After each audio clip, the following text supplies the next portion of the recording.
এমন নেতার পিছনে আসো যেই নেতা নিজে নামাজ পড়ে, কর্মীদেরকে নামাজের কথা বলে, নিজে আল্লাহর দ্বীন মানে, তার অনুসারীদেরকে আল্লাহর দ্বীন মানার জন্য সে ওইভাবে ট্রেনিং দেয়, তাদেরকে ওইভাবে কর্মী হিসাবে গড়ে তোলার জন্য চেষ্টা করে। এই রকমের নেতাও আমাদের সমাজে আছে না নাই? তাদের অনুসারী হয়ে যেতে হবে যারা আল্লাহর দ্বীন এই জমিনে কায়েম করতে চায়।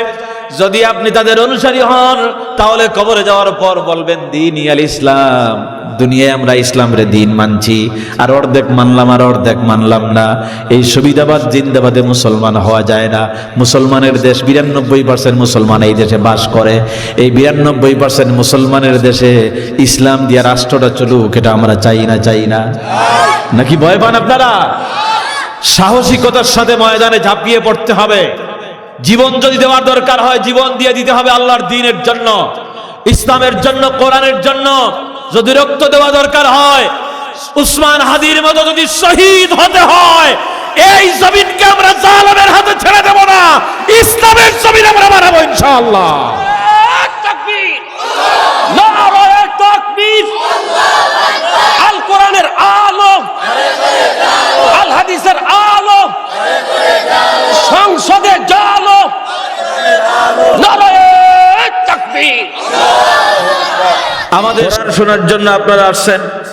কোরআন কারীমের আলোচনা ১৫০০ বছর আগ থেকে শুরু হয়েছে, এখনো পর্যন্ত চলছে এবং কিয়ামত পর্যন্ত এইভাবে চলতেই থাকবে। জোরে কোন সুবহানাল্লাহ। এটা বন্ধ করার ক্ষমতা কারো আছে? জোরে কোন আছে? চেষ্টা করছে অনেকেই কোরআনকে বন্ধ করে দেওয়ার জন্য। যারাই বিরোধিতা করেছে আল্লাহর কোরআনকে বন্ধ করে দেওয়ার জন্য, তারাই দুনিয়া থেকে শেষ হয়ে গেছে। কোরআন এখনো আছে এবং ইলা ইয়াউমিল কিয়ামা, কিয়ামত পর্যন্ত এই কোরআনের আলো টিম করে জ্বলতেই থাকবে। জোরে কোন সুবহানাল্লাহ। কোরআন নাজিল করছেন কে? কথা বলতে আপনাদের কষ্ট হচ্ছে? আল্লাহর নাম নিতে আমাদের কোনো শরম বা লজ্জা আছে? জোরে কোন কোরআনে কারীমের নাজিল কে করেছেন? এর হেফাজতের দায়িত্ব কার? আল্লাহ তাআলা কোরআন নাজিল করেছেন এবং এর হেফাজতের দায়িত্ব আল্লাহ নিয়েছেন। আল্লাহ হেফাজত করতেছেন। ১৫০০ বছর আগ থেকে কোরআনে কারীমের তাফসীর শুরু হয়েছে, চলতেই থাকবে এটা। রাসূল করিম সাল্লাল্লাহু আলাইহি ওয়াসাল্লাম ছিলেন বাস্তব কোরআন, কানা খুলুকুহুল কোরআন। তিনি ছিলেন বাস্তব কোরআন, চলমান কোরআন।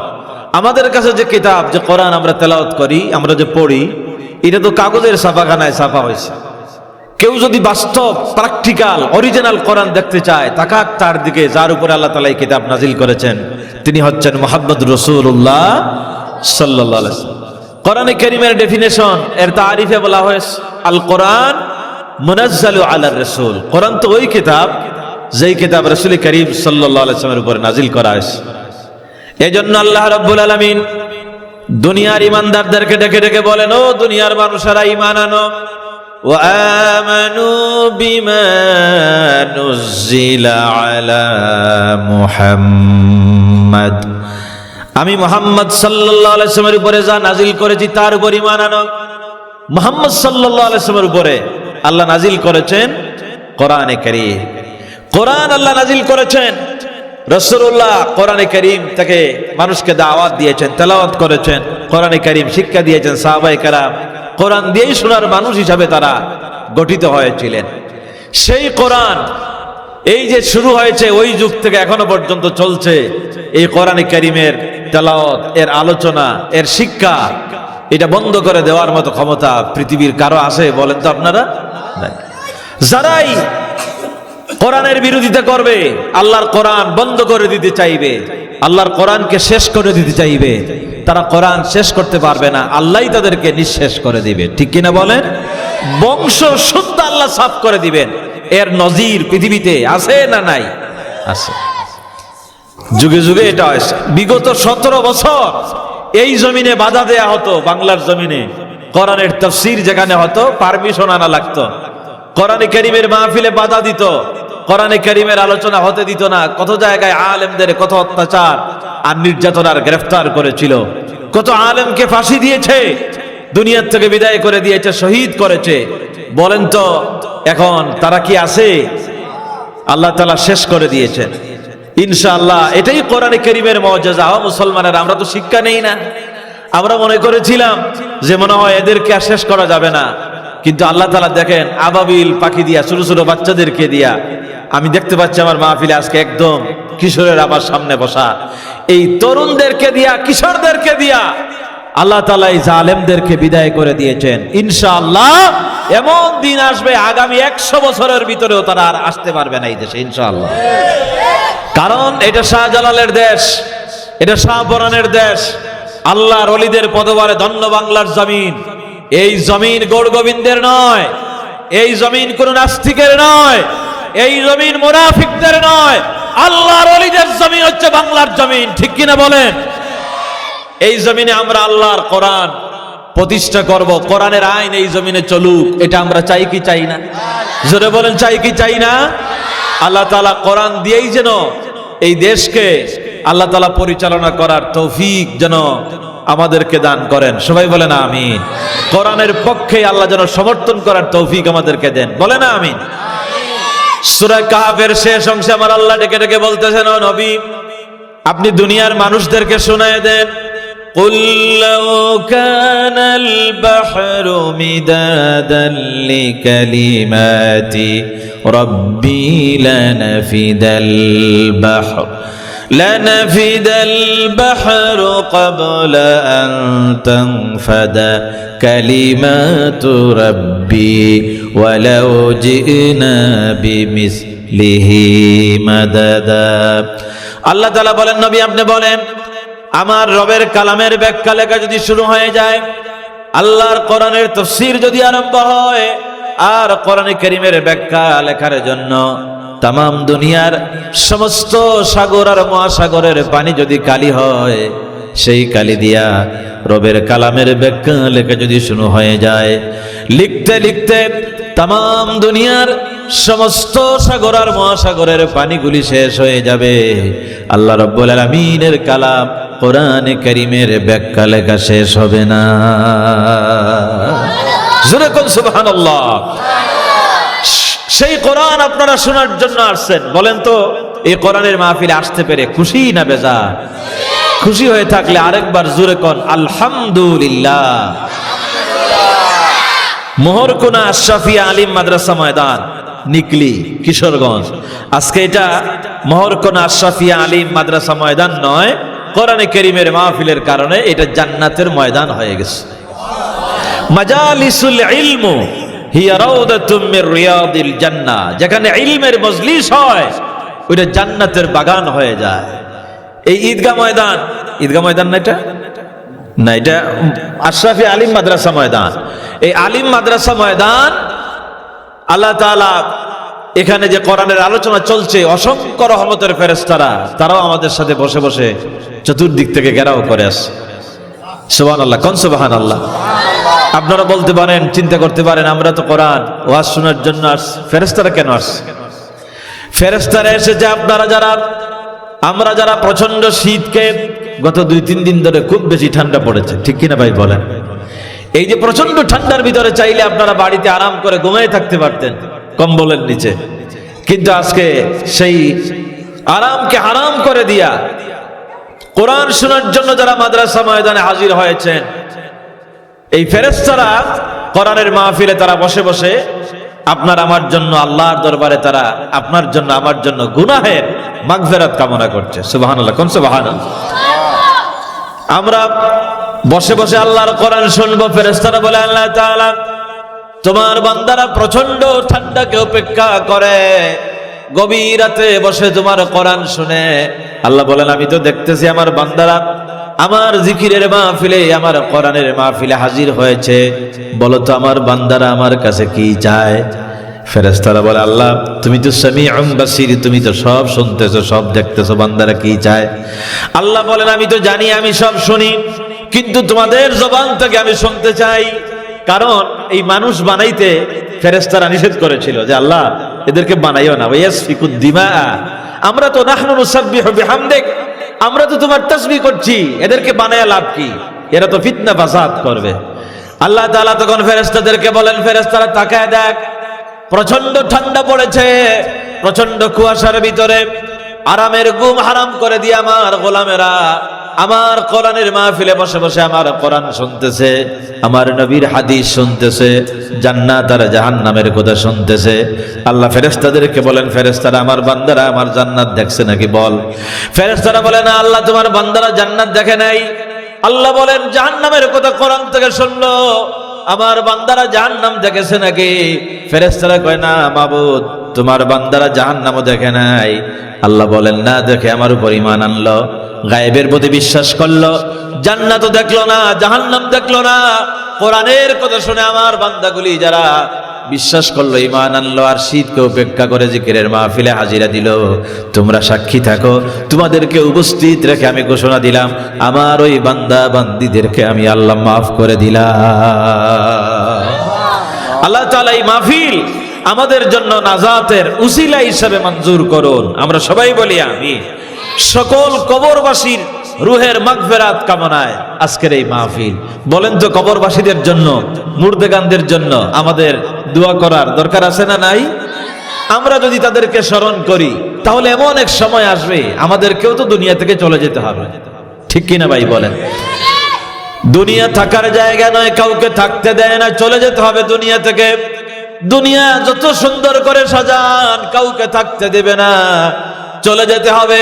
আমরাও যখন কবরে চলে যাব, আজকে কোরআনের মাহফিল দিয়া এই যে আল্লামা আব্দুল হাকিম দৌলতী রাহমাতুল্লাহ আলাইহি ফাউন্ডেশন কবরবাসী মুর্দেগানদের যেভাবে স্মরণ করতেছে গভীর রাতে, আমরা তাদের রুহের মাগফিরাত কামনায় আজকের কোরআনের মাহফিলে যে রকমের হাজিরা দিয়েছি, মুর্দেগানদের জন্য, কবরবাসীদের জন্য আমরা যে রকমের দোয়া করতেছি, হতে পারে আমরাও দুনিয়া থেকে যাওয়ার পর এই ধরনের জিকিরের মাহফিল, কোরআনের মাহফিল দিয়া পরবর্তী আমাদের জেনারেশন আমাদের জন্য আল্লাহর দরবারে দোয়া করবে। সম্ভাবনা আছে না নাই? আল্লাহ যেন এইভাবে আমাদের জন্য আমরা মারা যাওয়ার পর এইভাবে কিছু লোক যেন আল্লাহ তৈরি করে দেন, যাতে আমাদেরকে তারা স্মরণ করতে পারে। আল্লাহ তুমি তৌফিক দিয়ে, সবাই বলেন না আমিন।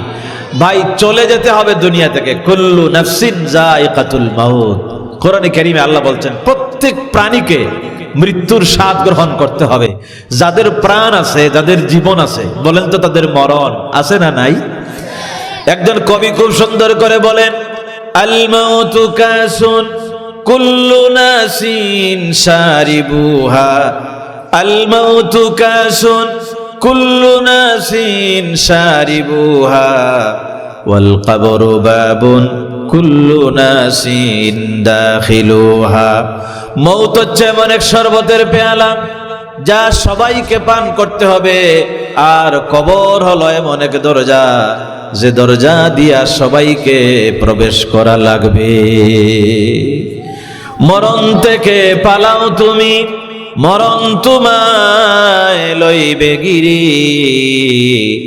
মরণ থেকে পালাও তুমি, মরণ তোমায় লইবে গিরি, যদিও সুদূর আকাশ পানে পালাও সেটায় লাগিয়ে সিঁড়ি।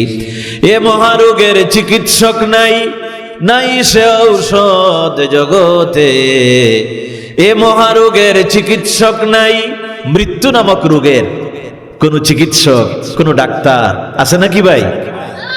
এবার কেয়ার হাসপাতালে বাংলাদেশের 3 বারের প্রধানমন্ত্রী খালেদা জিয়ারে অনেক দিন ধরে রেখে দেওয়া হয়েছে বাঁচানোর জন্য, ঠিক কিনা বলেন? আল্লাহ যেন হায়াত দেন, বেঁচে আছে না মরে আছে জানে কে? আল্লাহ তাআলা জানেন। এই যে আমাদের উসমান হাদি, তারেও এবার কেয়ার হসপিটালে নেওয়া হয়েছিল, তারেও ঢাকা মেডিকেলে নেওয়া হয়েছিল, সিঙ্গাপুরের মাউন্ট এলিজাবেথ হসপিটাল সিঙ্গাপুরে নেওয়া হয়েছিল বাঁচানোর জন্য। কিন্তু হায়াতের মালিককে বলেন, হায়াত আর মৌতের মালিককে আল্লাহ তাআলা। দেখেন আমরা অনেক চেষ্টা করে সরকারের সর্বশক্তি দিয়া শহীদ শরীফ উসমান হাদিকে বাঁচানোর জন্য চেষ্টা করেছে, কিন্তু চলে গেছে দুনিয়া থেকে, বাঁচানো যায় না। কে কখন চলে যাব আল্লাহ তাআলা নির্ধারিত করে দিয়েছেন। মাত্র 32 বছরের যুবক হলো হাদি, উসমান হাদি, মৃত্যু হয়ে গেছে, শহীদ হয়ে গেছে। আল্লাহ যেন উসমান হাদির শাহাদাত মঞ্জুর করেন, সবাই বলেন আমিন। ইযা জাআ আজালুহুম লা ইস্তাখিরুনা সাআতাও ওয়া লা ইস্তাকদিমুন। আল্লাহ বলেন এক মুহূর্ত আগে করা হবে না, পিছেও করা হবে না। কে কখন চলে যাবে আমরা জানি না, মরতেই হবে সবাইকে। মৃত্যুর চাইতে মহা সত্য কথা আর কিচ্ছু নাই। মানুষ বিভিন্ন বিষয় নিয়ে মতবিরোধ করে, ইখতিলাফ করে, কিন্তু একটা বিষয়ে সবাই ঐক্য, দল নাই, মত নাই, ধর্ম নাই, বর্ণ নাই, জাতি নাই, সবাই মৃত্যুর ব্যাপারে ঐক্যবদ্ধ। ম্যান ইজ মর্টেল, মানুষ মরণশীল, যাদের জান আছে তাদের মরণ, এই ব্যাপারে কেউ কোনো মতবিরোধ করে না, মরতেই হবে আমাদেরকে। তো ভাই আমরা তো দুনিয়া থেকে চলে যাব, এখন বলেন তো আমাদের মৃত্যুটা ভালো মৃত্যু হোক, নেককারের মৌত হোক, ইমানদারের মৌত হোক, আমরা যেন কালেমা নিয়ে দুনিয়া যাইতে পারি, এই ভালো মৃত্যু আমরা চাই কি চাই না? সবাই বলেন আমরা নেক মৃত্যু আল্লাহর কাছে চাই কি চাই না? আজকের মাহফিলে, কোরআনে কারীমের মাহফিলে আমরা আল্লাহর কাছে ফরিয়াদ জানাই, মাবুদ জানি না কার কখন ডাক আসবে, চলে যেতে হবে দুনিয়া থেকে, কে আগে যাবে কে পরে যাবে তুমি জানো। আল্লাহ আমরা যেন ঈমান নিয়ে যাইতে পারি, আমরা যেন আমল নিয়ে যাইতে পারি, সেই তৌফিক আমাদের সবাইকে দান করে দিও, বলে না আমি। এটা দোয়া, সেই দোয়াটা করবেন, চেষ্টা করবেন করার জন্য, মুখস্থ করবেন। আল্লাহুম্মা রযুকনি ক্বাবলাল মাউতি তাওবা ওয়া ইনদাল মাউতি শাহাদাত ওয়া বা'দাল মাউতি জান্নাহ। আমরা বলবো আল্লাহ, আল্লাহুম্মা রযুকনি ক্বাবলাল মাউতি তাওবা, আল্লাহ মৃত্যুর আগে আমরা যেন তওবা করতে পারি, আমরা যেন জীবনের যত গুনাহ আছে সব গুনাহ যেন আমরা মাফ করে নিতে পারি। কারণ আল্লাহ বলেছেন ওয়ালা তামুতুন্না ইল্লা ওয়া আনতুম মুসলিমুন, মুসলমান না হয়ে মৃত্যুবরণ করো না। ঈমান নিয়ে যেন আমরা মৃত্যুবরণ করতে পারি, আল্লাহ যেন তৌফিক দেন, সবাই বলেন আমিন। ওয়া ইনদাল মাউতি শাহাদা, মৃত্যুর সময় আমাদের জবানে, সকলের জবানে যেন আমাদের জারি হয়ে যায় লা ইলাহা ইল্লাল্লাহু মুহাম্মাদুর রাসূলুল্লাহ সাল্লাল্লাহু আলাইহি ওয়াসাল্লাম। ইন্নামাল আমালু বিল খাওয়াতিম, শেষ আমলটা আল্লাহ রাব্বুল আলামিনের কাছে বড় গ্রহণযোগ্য। ঈমান নিয়ে যারা মৃত্যুবরণ করে তাদেরকে জান্নাত দান করেন কে? আল্লাহ জান্নাত দান করে দিবেন। ওয়া বাদাল মাউতি জান্নাত, মৃত্যুর পর আল্লাহ তোমার জাহান্নাম থেকে আমরা বাঁচতে চাই, জাহান্নাম বড় কঠিন জায়গা, 3000 বছর জাহান্নামের আগুন উত্তপ্ত করা হয়েছে, কঠিন জাহান্নামের আগুন। আল্লাহ জাহান্নামের আগুন আমার জন্য, আমার পরিবার পরিজন, আমার স্ত্রী পুত্র আত্মীয় স্বজন বাবা যা আছে, আল্লাহ সকলের জন্য জাহান্নামের আগুন হারাম বানাইয়া দিও, সবাই বলে না আমি। প্রতিদিন মাগরিবের পরে, প্রতিদিন ফজরের পরে পড়বেন, ফজরে আর মাগরিবে পড়বেন আল্লাহুম্মা আজিরনি মিনান নার, আল্লাহুম্মা আজিরনি মিনান নার, আল্লাহ তুমি জাহান্নামের আগুন থেকে আমারে বাঁচাও। আরো দোয়া সেগুলো মুখস্থ করবেন আর পড়বেন আল্লাহুম্মা আতিক রিকাবানা মিনান নার, আল্লাহুম্মা আতিক রিকাবানা ওয়া রিকাবা আবাইনা ওয়া উম্মাহাতিনা ওয়া আজওয়াজিনা ওয়া যুররিয়াতিনা মিনান নার, সবাই বলেন আমিন। ঈমান নিয়ে যদি যাইতে পারেন, এটাই হলো জীবনের সফলতা, এটাই হলো দুনিয়ার সফলতা। আপনি মনে করেছেন আমি অনেক টাকা পয়সার মালিক, অনেক সুন্দর করে বাড়ি বানিয়েছি, আমি অনেক জায়গা জমি ক্রয় করেছি, শহরে আমার বাড়ি আছে, ঢাকায় আমার বাড়ি আছে, আমার সন্তানাদি সব জায়গায় সেটেল হয়ে গেছে, সফল হয়ে, আমি তো সফল হয়ে গেছি না, এটার নাম সফলতা নয়। আল্লাহ রাব্বুল আলামিন বলেন 4টা কাজ যারা করবে তারাই সফল, ইল্লাল্লাযীনা আমানু ওয়া আমিলুস সালিহাত ওয়া তাওয়াসাউ বিল হাক্কি ওয়া তাওয়াসাউ বিস সাবর। আল্লাহ যেন এই 4টা কাজ করার তৌফিক আমাদেরকে দান করেন, বলেন আমিন। বাইরে দুনিয়া থেকে চলে যেতে হবে আমাদেরকে, দুনিয়া থাকার জায়গা নয়। মৃত্যু বড় কঠিন জিনিস, বড় মারাত্মক জিনিস। আমি একটা হাদিস আপনাদের সামনে বর্ণনা করতে চাই, লম্বা হাদিস। হযরত বাররা ইবনে আযিব রাদিয়াল্লাহু তাআলা আনহু এই হাদিস খানে বর্ণনা করেন, riwayat করেন।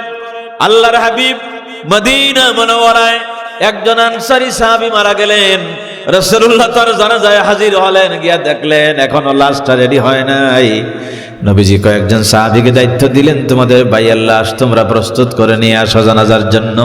কয়েকজন সাহাবী গেলেন, লাশটা রেডি করতেছেন, এদিকে নবীজি সাহাবীদেরকে, অন্যান্য সাহাবীদেরকে নিয়ে বসে আছেন।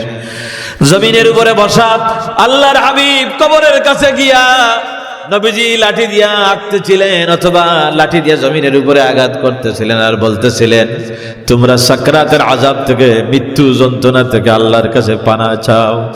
মৃত্যুর সময় এটা বড় কঠিন সময়। মানুষ মৃত্যুর সময় অনেকে ঈমান হারায় ফেলে, শয়তানের ওয়াসওয়াসায় পড়ে। তোমরা আল্লাহর কাছে কবরের আযাব থেকে, মৃত্যুর যন্ত্রণা থেকে পানা চাও আল্লাহর কাছে, নেক আমল করো। নবীজি সাহাবায়ে কেরামদের সামনে বয়ান দিলেন আর বললেন, নেক আমল যারা করবে তাদের মৃত্যুটা ঈমানি মউত হবে, এত সুন্দর মউত হবে।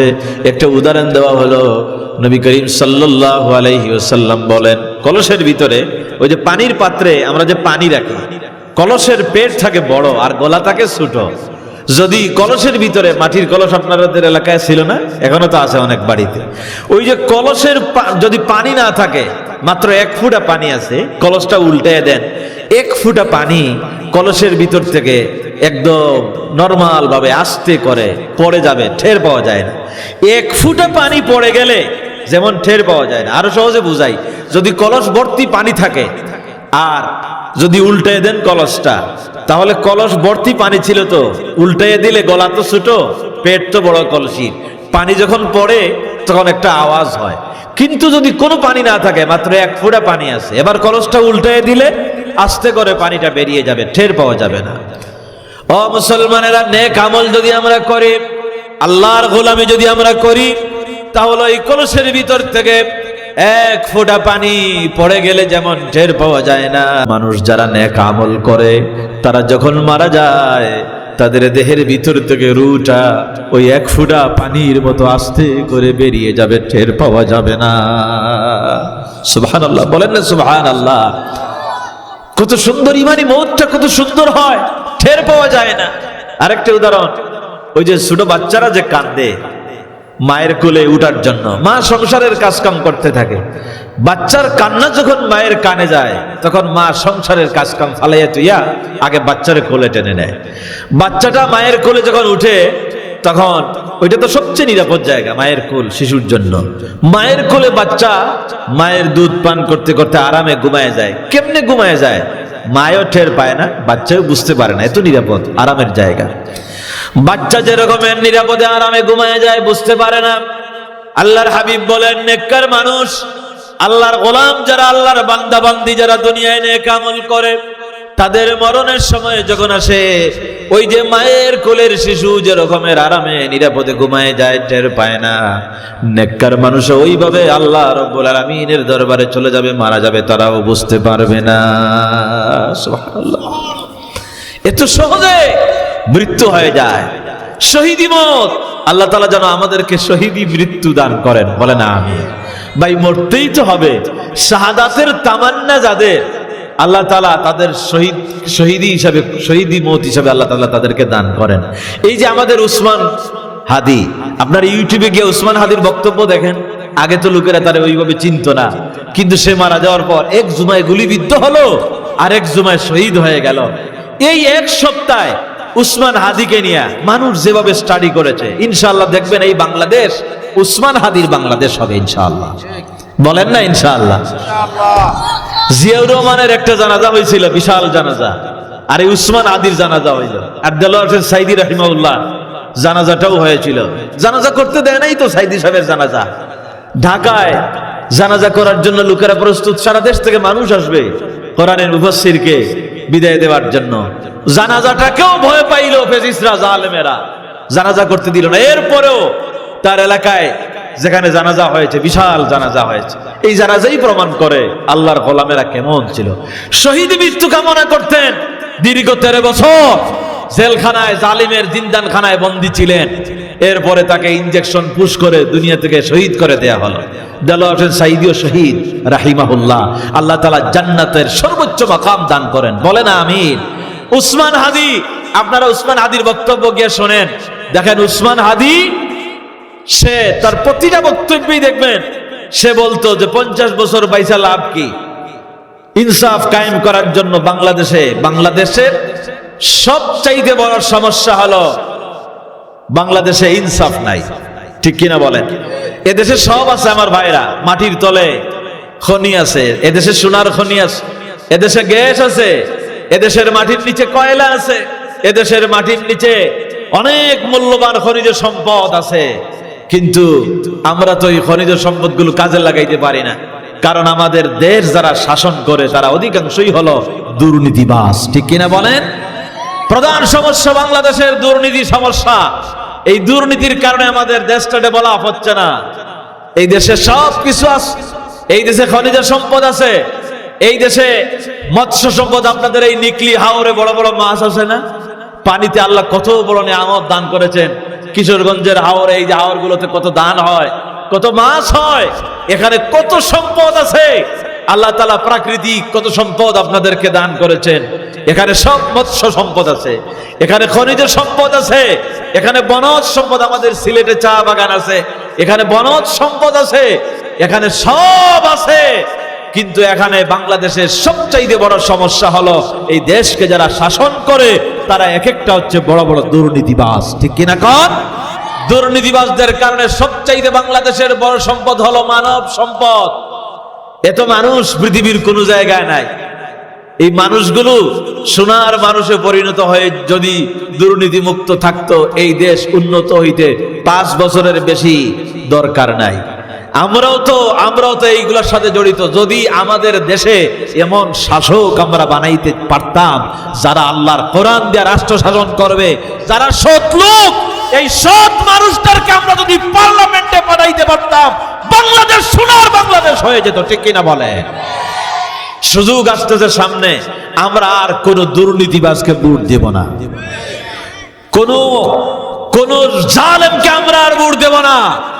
ইসলাম বিরোধী যারা ইসলাম মানে না, কোরআন মানে না, শরিয়া যারা মানে না, যারা মৌলবাদের উত্থান হয়ে যাবে এই ধরনের বক্তব্য দেয়, ওই সমস্ত দুর্নীতিবাজ, ইসলাম বিরোধী, কোরআন বিরোধীকে আমরা পার্লামেন্টে দেখতে চাই না, চাই না, চাই না। ঠিক কিনা বলেন?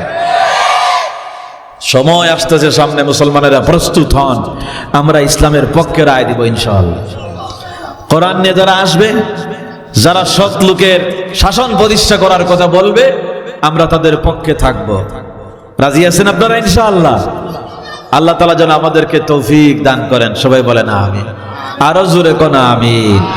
আমার ভাইয়েরা, আমাদেরকে কোরআনের পক্ষে থাকতে হবে, ইসলামের পক্ষে থাকতে হবে, আল্লাহর দ্বীনের পক্ষে থাকতে হবে। যদি আমরা কোরআনের পক্ষে থাকি, ইসলামের পক্ষে থাকি, তাহলেই আমরা কেবলমাত্র আমরা সফল হতে পারবো দুনিয়ায়।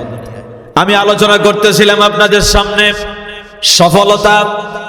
আমরা যে নেককারের মৃত্যু যদি পাইতে চাই, সফল যদি হতে চাই, নেক আমল যদি আমরা করি, তাহলে মৃত্যুটা হবে ঈমানের মউত হয়ে যাবে, খুব সহজে রুটা বের হয়ে যাবে।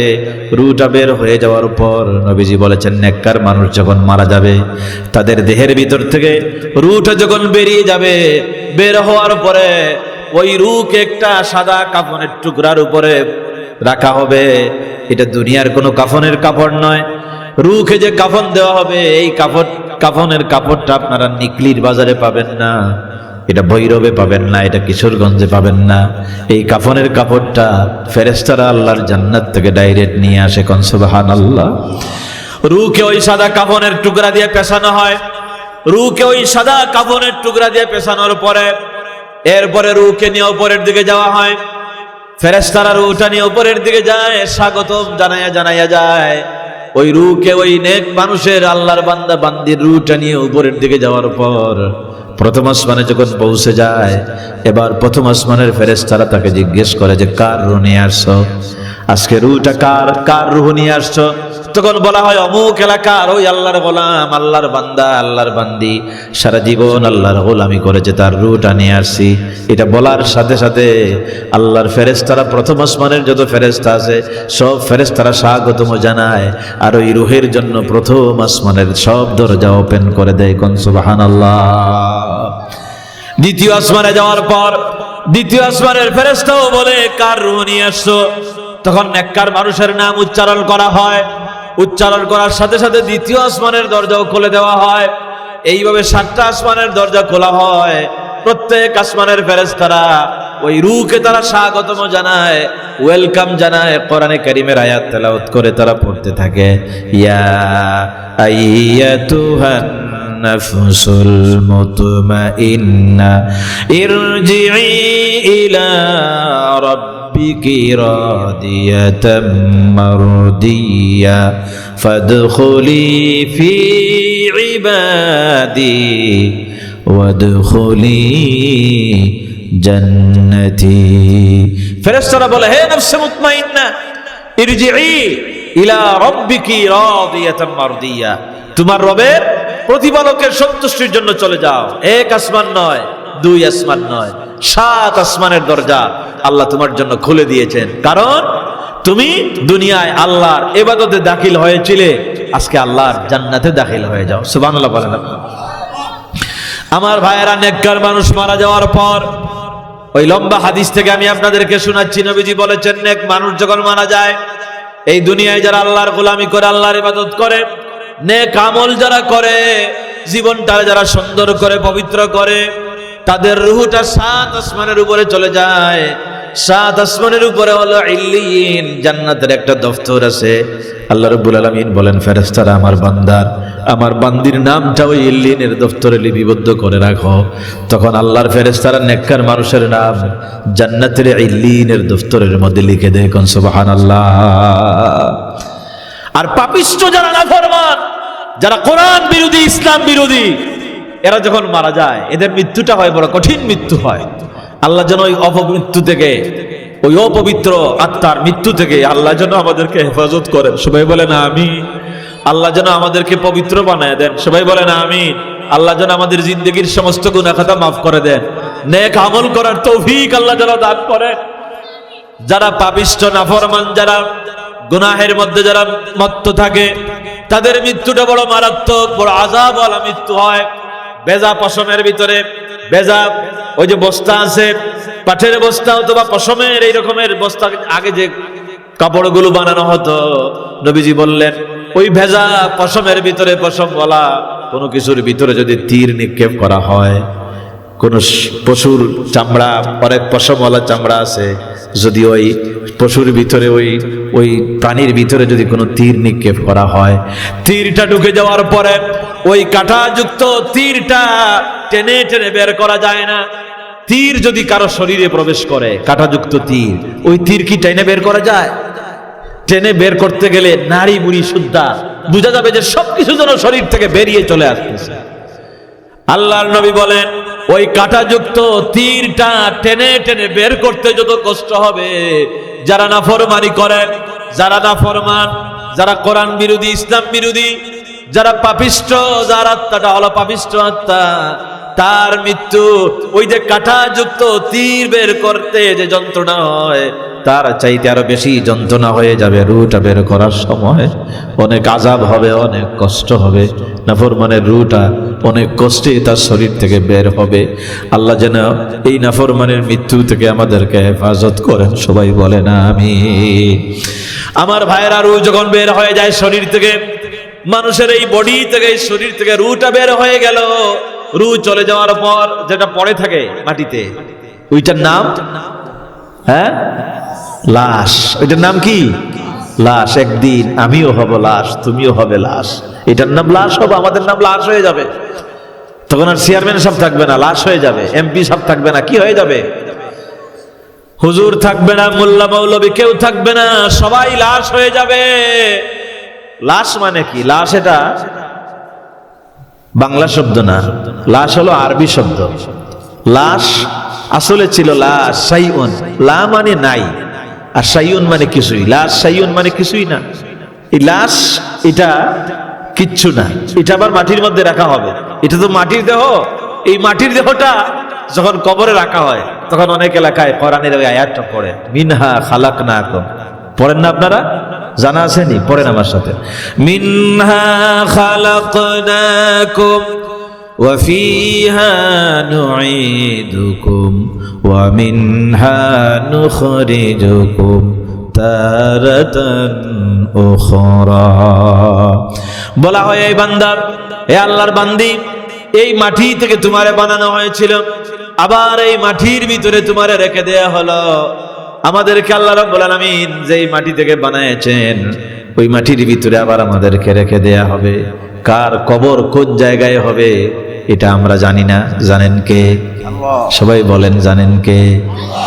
কোন মাটি দিয়ে বানানো হয়েছে আল্লাহ জানেন, কোন মাটিতে আমাদের কবর হবে আল্লাহ জানেন। এই জন্য লাশটা যখন কবরে রাখা হয় তখন বলা হয় এই মাটি, মিনহা, হায়ের জমির কিন্তু এই কবরের দিকে বলা হয় এই মাটি দিয়ে বানানো হয়েছিল। নবীজি একটা হাদিস, নবীজি বলেছেন সন্তান যখন মায়ের পেটে থাকে আল্লাহ একজন ফেরেশতাকে দায়িত্ব দেন, দুনিয়ার কোন জায়গা থেকে কিছু মাটি নিয়ে যা, নিয়া ওই যে তার মায়ের পেটের ভিতরে তার বডি স্ট্রাকচার করা হচ্ছে, শরীরটা গঠন করা হচ্ছে, ওখানে মাটি লাগায় দাও। তখন দুনিয়ার মাটি ওই সন্তানের মায়ের পেটে যখন থাকে তখন সন্তানের শরীরের মধ্যে লাগানো হয়। নবীজি বলেছেন কোন জায়গার মাটি লাগানো হয়? ওই যে জায়গায় তার কবর হয় ওই জায়গার মাটি ফেরেশতারা নিয়ে যায়, নিয়ে লাগানো হয়। আবার আমরা যখন মারা যাব ঠিক ওই জায়গায় গিয়ে কবর হয়ে যাবে। সুবহানাল্লাহ, বলেন না সুবহানাল্লাহ। কত মানুষ, এক এলাকার মানুষ আরেক এলাকায় গিয়ে কবর হয়, এরকমের নজির আছে না নাই? বিদেশে মারা যায়, লাশটা দেশে আনা যায় না, ওখানে কবর হয়ে যায়। জন্ম হইল এক জায়গায়, মৃত্যু হইল আরেক জায়গায়। আমাদের মা বোনদের কথা চিন্তা করেন, বাপের বাড়ি এক জায়গায়, আবার ওই যে স্বামীর বাড়ি আরেক জায়গায়। মারা যাওয়ার পর ওই মা, ওই মহিলা যখন মারা যান তখন তার লাশটা কি বাপের বাড়িতে দেওয়া হয় না স্বামীর এলাকায় দেওয়া? ওখানে দেওয়া হয়, কারণ ওখানের মাটি দিয়েই তার বানানো হয়েছে। এই জন্য বলা হয় এই মাটি দিয়ে তোমারে বানানো হয়েছিল, আবার এই মাটির ভিতরে তোমারে রেখে দেয়া হলো। বলেন তো আবার এই মাটি থেকে আমাদেরকে জিন্দা করবেন কে? আল্লাহর পক্ষে এটা সম্ভব না অসম্ভব? কাফেরেরা অস্বীকার করে, আল্লাহরে অস্বীকার করে, কয় কাইফা তাকফুরুনা বিল্লাহ কুনতুম আমওয়াতান। কেমনে আমাদেরকে জিন্দা করা হবে? আমরা তো মানে মারা যাব, মাটির সাথে মিশে যাব। আল্লাহ বলেন কাইফা তাকফুরুনা বিল্লাহি, কেমনে তোমরা আমি আল্লাহরে অস্বীকার করো? তোমরা তো মৃত ছিলে, কুনতুম আমওয়াতান। আল্লাহরে অস্বীকার করতে পারতো না ওই মিয়া যদি, কাফেরেরা যদি চিন্তা করতো যে কেমনে বানানো হয়েছে। মানুষ যদি চিন্তা করে যে আমার অস্তিত্ব আসলো কোথা থেকে, আমি তো কিছুই ছিলাম না, আমরা কিছুই ছিলাম, কোন নাম নাই, নিশানা নাই। 100 বছর আগে আমাদের নাম ছিল না, আমাদের কোনো আলামত ছিল না, কোনো চিহ্ন ছিল না। আল্লাহ তাআলা আমাদেরকে কেমনে বানালেন এই কথাটা যদি মানুষ চিন্তা করে তাহলে আল্লাহরে চিনতে পারে, আল্লাহরে অস্বীকার করতে পারে না, নাস্তিক হতে পারে না। আমাদের কিছুই ছিল না, আমাদের কোনো নাম গন্ধ নিশানা কিছুই ছিল না। আল্লাহ রাব্বুল আলামিন বলেন আমি তোমাদেরকে মৃত থেকে জিন্দা করলাম, তোমরা কিছুই ছিলে না। সবেগে নির্গত এক ফোঁটা নাপাক পানি, ওই নাপাক পানির ফুটাকে মায়ের পেটের ভিতরে আল্লাহ রাব্বুল আলামিন জমাট বাঁধা রক্ত বানায় দিলেন। জমাট বাঁধা রক্তকে আল্লাহ গোস্তের টুকরা বানালেন মায়ের পেটে। গোস্তের টুকরা থেকে আস্তে আস্তে বডি স্ট্রাকচার হলো, হাত হলো, পা হলো। আল্লাহ রাব্বুল আলামিন আকৃতি দান করলেন। ফি আইয়ি সূরাতিম মা শাআ রাক্কাবাক। এক একজনকে আল্লাহ এক এক সূরত দিলেন। এই দুনিয়ায় 100 কোটি মানুষ বাস করে, 800-900 কোটি মানুষ বাস করে। বলেন তো এই 800-900 কোটি মানুষ এখন যে বর্তমান পৃথিবীতে বসবাস করছে, একজন মানুষের চেহারার সাথে আরেকজন মানুষের চেহারার কোনো মিল আছে নাকি? বলেন। ভিন্ন আকৃতি দিয়ে আপনারে আমারে তৈরি করেছেন কে? আল্লাহ রাব্বুল আলামিন বানালেন মানুষকে। আল্লাহ আশরাফুল মাখলুকাত বানালেন। ফি আহসানি তাকওয়িম, সবচেয়ে সুন্দর করে আল্লাহ মানুষ বানালেন। মানুষের চাইতে সুন্দর আর কেউ নাই। আমরা একটা হরিণ দেখলে বলি হরিণ তুমি কত সুন্দর, পাখি দেখলে বলি পাখি তুমি কত সুন্দর, টিয়া পাখি কত সুন্দর, ময়ূর পাখি পেখম মেলে কত সুন্দর। ওরা ডেকে ডেকে বলে মানুষ। আমরা যে সুন্দর এটা কোরআনে নাই, তুমি মানুষ যে সুন্দর অসংখ্যবার আল্লাহ কোরআনে বলে দিয়েছে। সুবহানাল্লাহ। এক একজনকে আল্লাহ এক এক আকৃতি দান করেছেন। ফি আইয়ি সূরাতিন মা শাআ রাক্কাবাক। মায়ের পেটের ভিতরে আল্লাহ তাআলা আপনারে আমারে বানালেন, আমাদেরকে গঠন করলেন। আল্লাহ রাব্বুল আলামিন মায়ের পেটের ভিতরে সবেগে নির্গত এক ফোঁটা নাপাক পানি দিয়ে মানুষ বানায় দিলেন। কেমনে অস্বীকার করো? আল্লাহ বলেন ও মানুষেরা, আমি তোমাদেরকে বিনা অস্তিত্ব থেকে অস্তিত্ব দান করেছি। আবার কবরে অবশ্যই আমি আল্লাহ তোমাদেরকে জিন্দা করতে পারবো।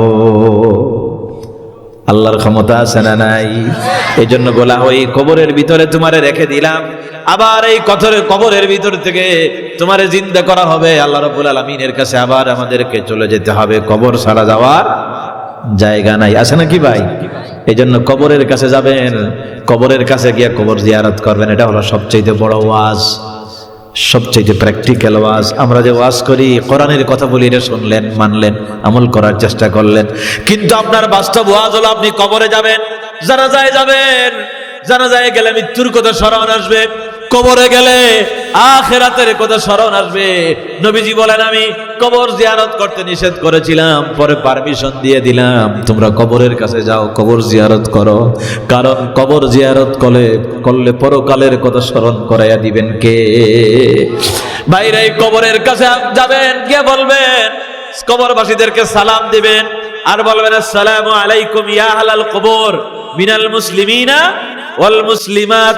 মুসলমান নরনারীদেরকে সালাম দেবেন, আর বলবেন তোমরা চলে গেছো, আমরাও তোমাদের অনুসারী, আমরাও তোমাদের অনুসারী, আমরাও আসতেছি। কবরে যাওয়া লাগবে, কবরে ছাড়া যাওয়ার আর কোনো জায়গা নাই, ওইটা ছাড়া আর কোনো রাস্তা নাই।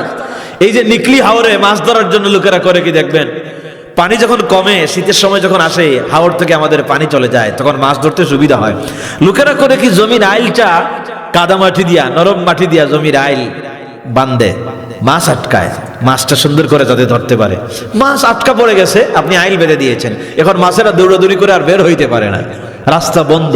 এখন ওই মাছ ধরার জন্য করে কি, আইলের একটা অংশ কোদাল দিয়ে কাটে, কাটার পর ওখানে জাল রাখে, অথবা ওই যে বাঁশ দিয়ে বানায়, এটাকে কি বলেন আপনারা? ছাই বলেন? আচ্ছা, ছাই। ওই ছাইটা ওখানে রেখে দেয়, আর কোনো রাস্তা নাই। মাছেরা দৌড়াদৌড়ি করছে বের হওয়ার জন্য, রাস্তা পায় নাই। এবার একটা রাস্তা পাইছে, পানি বের হচ্ছে, মাছ মনে করে আমরাও দৌড় দিয়ে বের হয়ে যাব। সবাই দৌড় দিয়ে বের হওয়ার জন্য চেষ্টা করে, কিন্তু বাইরে যায় না, ছাইয়ের মধ্যে যায়। যাওয়ার আর কোনো জায়গা নাই ছাই ছাড়া, আমাদেরও যাওয়ার জায়গা নাই, কবর ছাড়া, মাটি ছাড়া আমাদের যাওয়ার জায়গা নাই। এজন্য বলা হয়, এই কবর, এই মাটি দিয়ে তোমারে বানানো হয়েছিল, আবার এই মাটির ভিতরে তোমারে রেখে দেয়া হলো। ও মুসলমানেরা, দুনিয়াটা খেল তামাশার জায়গা নয়, এটা ইবরত হাসিল করার জায়গা, এটা খেল তামাশার জায়গা নয়। কয় দুনিয়া কা মজা লেলো, দুনিয়া তোমারই হায়, দুনিয়ার মজা লাও, দুনিয়া তোমার। এই বাড়ি আমার, গাড়ি আমার, জমি আমার, জায়গা আমার, পুকুর আমার, সম্পদ আমার, টাকা আমার, সব আমার আমার, আসলে কিচ্ছুই আমার না, ঠিক কিনা বলেন? আমার ভাইরা, সব দুনিয়ার জায়গায় পড়ে থাকবে। এই জন্য এই দুনিয়াটারে কাজে লাগান, নেক আমল করেন, ওটাই আপনার। আল্লাহর গোলামি করেন, আল্লাহর ইবাদত করেন, আল্লাহর নাফরমানি কইরেন না। যদি নেক আমল করেন তাহলে ওটাই আপনার সাথী হয়ে যাবে। দুনিয়া খেল তামাশার জায়গা নয়। যত সময় যাচ্ছে আমরা কবরের দিকে অগ্রসর হচ্ছে, আমরা বুঝতে পারতেছি না। ওই যে বাচ্চারা গুড্ডি উড়ায়, আকাশে গুড়ি উড়ায়, দেখছেন না? ওই যে কাগজ দিয়ে বানায় বড় গুড়ি, হাতে অনেক সুতা থাকে, সুতার বান্ডিল থাকে, সুতা ছাড়ে গুড়িটা কি হয়, উপরের দিকে, গুড্ডিটা উপরের দিকে উঠে, উঠতে উঠতে অনেক, যত সুতা ছাড়ে তত উপরের দিকে উঠে, অনেক দূর চলে যায়। অনেক দূর যাওয়ার পর বাতাস পায়, পাইয়া ওখানে লাফালাফি করে, ফালাফালি করে মনের আনন্দে, আমি অনেক উপরে উঠে গেছি, আমার আর পায়ে কাটা মনে করে। আর কেটে উদাহরণ দিচ্ছি আপনাদেরকে। ওখানে যাওয়ার পর গুড্ডি মনে করে আমার মনে হয় আর নিচে যাওয়া লাগবে না, কিন্তু তার যে সুতায় বাধা আছে এটা ঠের পাচ্ছে না। আস্তে আস্তে সুতা যখন গুটানো হয়, তখন গুড্ডিটাকে উপরের দিকে উঠে না নিচের দিকে যায়। আমরা মনে করতেছি দুনিয়া মনে হয় খেল তামাশার জায়গা, এখানে রংবাজি, এখানে মনে হয় মজার জায়গা। না না, সময় যাচ্ছে, আমাদের সুতায় টানা হচ্ছে, ছেড়ে দেওয়া হয়েছে কয়েকদিনের জন্য দুনিয়ায়। আমার ভাইরা, এই দুনিয়ার জীবন সময় শেষ হয়ে যাচ্ছে, আমাদের সুতায় টানা হচ্ছে। ওই যে গুড্ডিটা, সুতাটা গুটাইতে গুটাইতে যে রকমের ধরা পড়ে যায়, আমাদের সময় যখন আসবে আমাদেরকেও চলে যেতে হবে, আমরাও চলে যাব কবরে, আমাদের সুতা তো ওখানে বাঁধা। এই জন্য তারাই হলো বুদ্ধিমান যারা পরকালের জন্য দুনিয়ায় পাতেও সংগ্রহ করে। দুনিয়ার থেকে কিছু নিয়ে যান। কি নেবেন আপনি? আপনি যখন বাড়ি থেকে বের হবেন, মানে লাশটা যখন বের করা হবে, তখন আপনার সাথে কিছুই যাবে না। আপনার আত্মীয় স্বজন, বন্ধু বান্ধব, সন্তানাদি যারা আছে, এরা যাবে, হ্যাঁ যাবে আপনার সাথে, ওই জানাজার মাঠ পর্যন্ত, কবরের পার পর্যন্ত যাবে, আপনার কবরে রাইখা দিয়া এরপরে চলে আসবে। আসলেই দিন শেষে আমরা সবাই একা, ঠিক কিনা বলেন?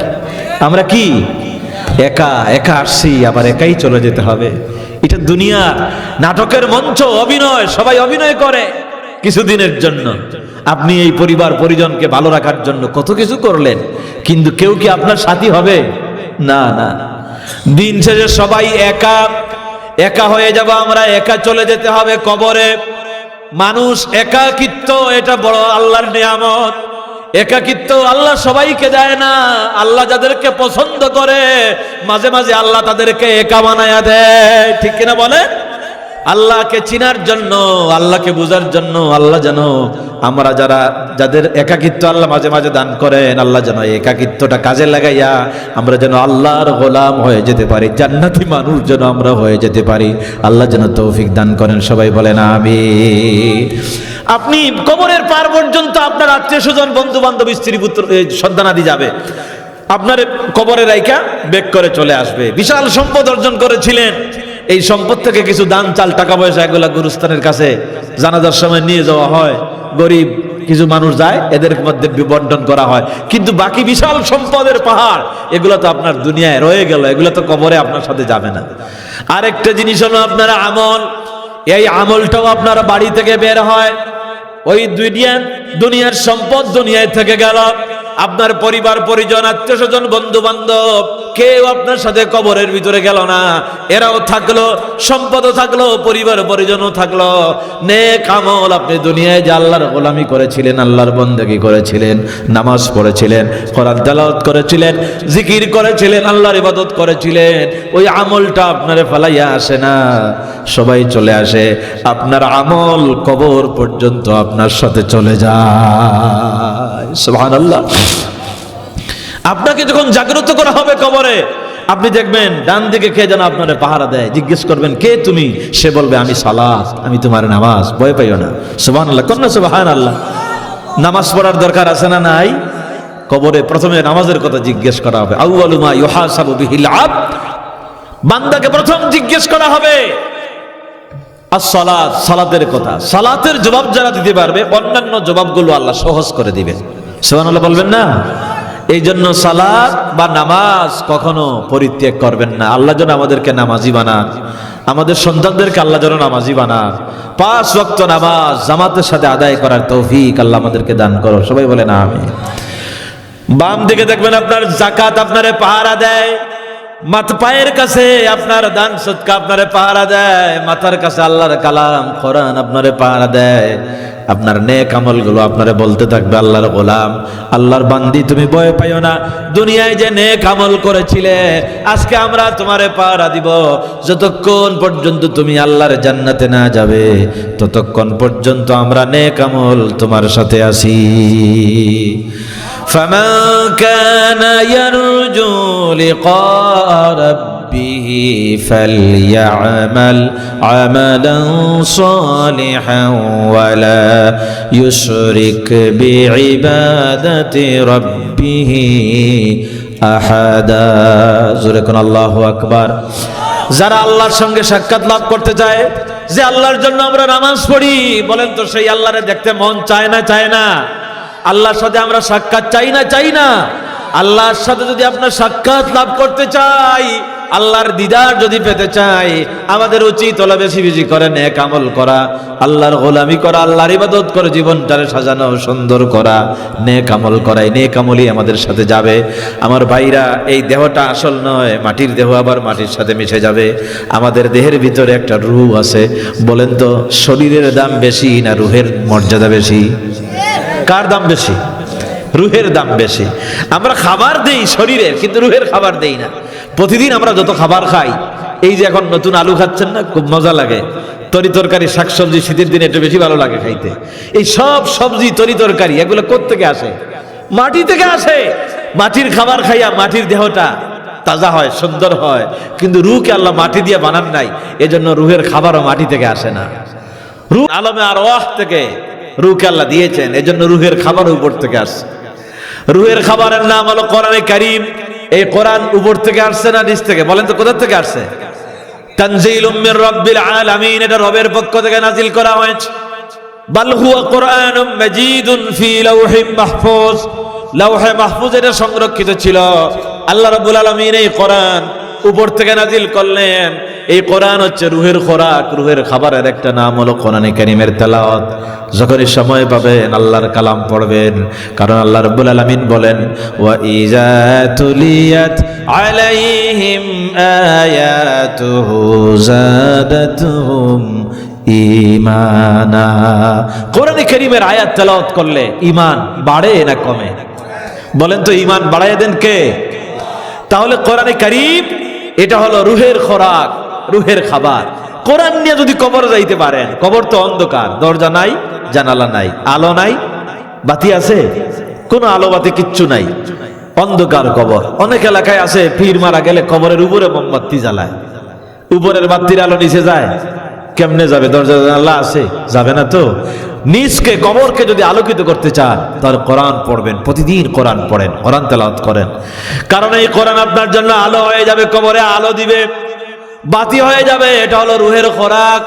কোরআন পড়বেন ও মুসলমানেরা, প্রতিদিন আল্লাহর কালাম পড়বেন, ফজরের পরে পড়বেন, যখনই সময় পাবেন পড়বেন। ফজরের পরে কমপক্ষে সূরা ইখলাস 3 বার পড়বেন।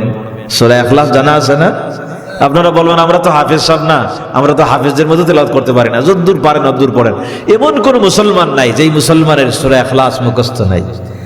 সূরা ইখলাস কোনটা?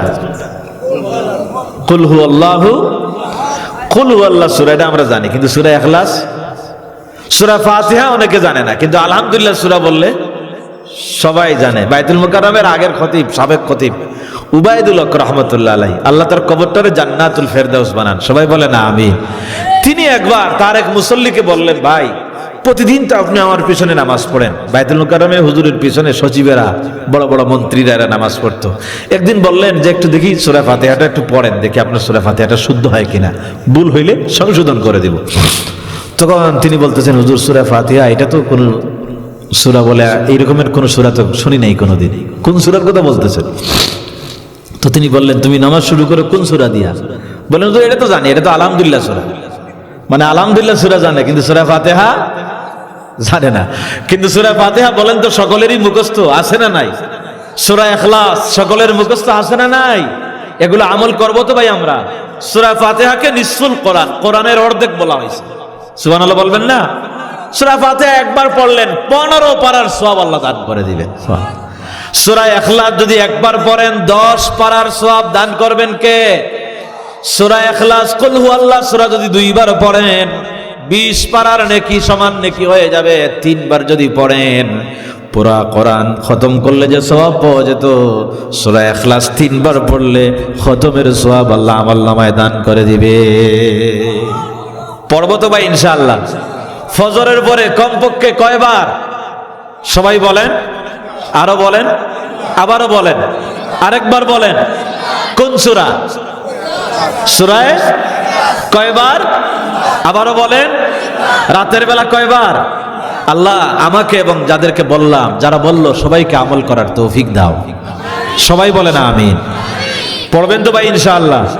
সূরা ইখলাস খুব গুরুত্বপূর্ণ। আল্লাহর তাওহীদের কথা, আল্লাহর একত্ববাদের কথা এই সূরার ভিতরে আল্লাহ খুব সুন্দর করে উঠাইয়া দিয়েছেন। একজন সাহাবী প্রত্যেক নামাজের, নফল নামাজের সব রাকাতে সূরা ইখলাস পড়েন।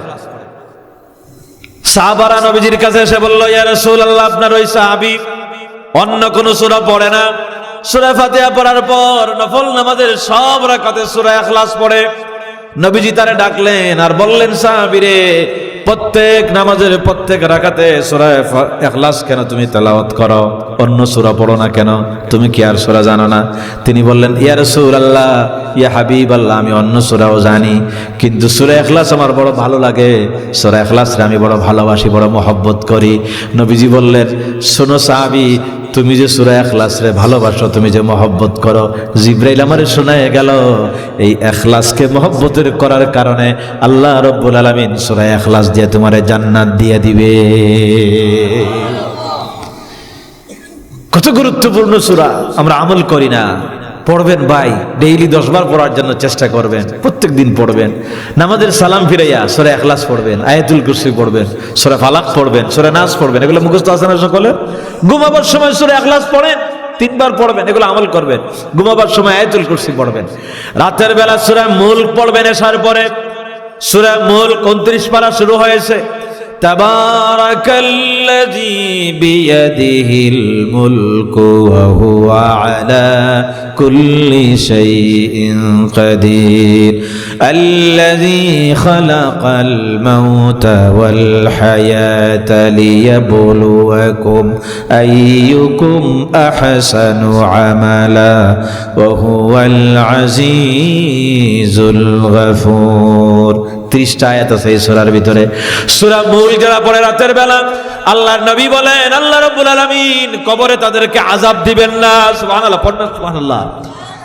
কবরে সূরা মুলক সুপারিশ করবে আল্লাহর বান্দার জন্য, আল্লাহর বান্দির জন্য, আল্লাহর কাছে শাফাআত করবে, ঝগড়া করবে, আল্লাহর সাথে তর্ক করবে। হাদিসের মধ্যে এভাবে আসছে, আল্লাহরে বলবে আল্লাহ তোমার ওই বান্দা, তোমার বান্দি প্রতিদিন রাতের বেলা আমি সূরা মুলক তেলাওয়াত করেছে, তারে আযাব দিও না। তখন আল্লাহ রাব্বুল আলামিন সূরা মুলকের সুপারিশ কবুল করবেন। আল্লাহ তার বান্দা বান্দিকে সূরা মুলক তেলাওয়াত করার কারণে কবরের আযাব সব আল্লাহ মাফ করে দিবে। আল্লাহ যেন আমল করার তৌফিক দান করেন, সবাই বলেন আমিন। কোরআন পড়বেন তো ভাই ইনশাআল্লাহ। কোরআন কোরআন আমার মা বোনেরা বাড়িঘর থেকে যারা ওয়াজ শুনতেছেন সবাইকে অনুরোধ করে গেলাম, প্রতিদিন কোরআন পড়বেন, ফজরের পরে কোরআন পড়বেন। কোরআন আপনার বাচ্চাকে শিখাবেন, নিজেও পড়বেন, সন্তানদেরকে কোরআন শিখাবেন। আল্লাহ যেন আমাদের পরিবারকে কোরআনের আলোয় আলোকিত করে দেন, সবাই বলেন আমিন। এটা হলো রুহের খোরাক, রুহের খাবার হলো কোরআন। কোরআন কোরআন রুহের খাবার দিবেন। রুহের আরো খাবার আছে, রুহের খাবার হলো আলা বিজিক্রিল্লাহি তাতমাইন্নুল কুলুব। আল্লাহর জিকির করলে অন্তরে শান্তি পাওয়া যায়। আমরা জিকির করব কার? আল্লাহ রাব্বুল আলামিন বলেন গোলাম তোমরা যদি আমার জিকির করো ফাযকুরুনি আযকুরকুম ওয়াশকুরুলি ওয়ালা তাকফুরুন। আল্লাহর জিকির যদি আমরা করি তাহলে আমাদের জিকিরও আল্লাহ করেন। সুবহানাল্লাহ, কন্না সুবহানাল্লাহ। লা তানসা যিকরাল্লাহ, আল্লাহর জিকির বলে যাইও না। এখন কোন জিকির করবেন? 8 রশির মতো জিকির না 16 রশির মতো খালি ইল্লাল্লাহ হু হু এগুলা? না না, কালিমাকে ভাগ করবেন না, কালিমাকে ভাগ করা যাবে না, পুরা কালিমা পড়বেন। পড়লে লা ইলাহা বলেন না, লা ইলাহা, খালি লা ইলাহা লা ইলাহা না, খালি ইল্লাল্লাহ ইল্লাল্লাহ না, খালি হু হু না, পুরাই বলবেন লা ইলাহা ইল্লাল্লাহ। নবীজি বললেন, সাহাবায়ে কেরামদেরকে বললেন, ও সাহাবীরা তোমরা তোমাদের ঈমান নবায়ন করো। সাহাবীরা বললেন, ইয়া রাসূলুল্লাহ ঈমান কেমনে নবায়ন করব? ঈমান নবায়নের মানে কি? কেমনে ঈমানকে আবার নতুন করব, তাজা করব?